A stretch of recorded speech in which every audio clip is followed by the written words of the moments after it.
When the power goes out, most of us expect it to come back on within a few hours, but sometimes major storms cause widespread damage and outages can last longer than expected. The good news is that your electric co-op's line crews work long, hard hours to restore service safely to the greatest number of members. That's you in the shortest time possible. Ever wonder how they do it? Well, there are 4 steps to restoring power that we should all know about, especially when we find ourselves in the dark. Step 1. Repair high-voltage transmission lines.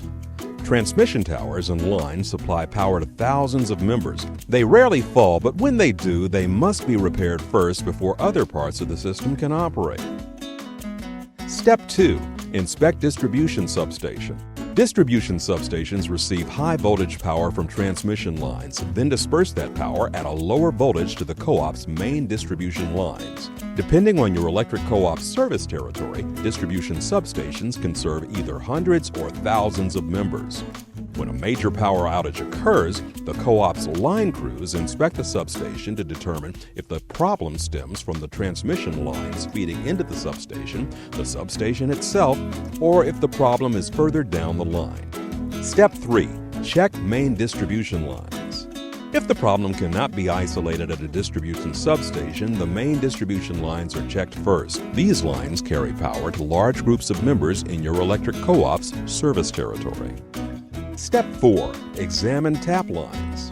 If local outages persist, supply lines called tap lines are examined. These lines deliver power to transformers that are either mounted on poles or placed on pads for underground service and can be found outside of homes, businesses, and schools. Occasionally, damage will occur on the service lines between the nearest transformer and your home. Has your neighbor ever had power while yours is out? That is why. When the problem is in the tap lines, co-op line crews will fix outages in an order that will restore service to the greatest number of members at a time. As you can see, restoring power after a major outage is a big job and involves much more than simply flipping a switch or removing a tree from a damaged line.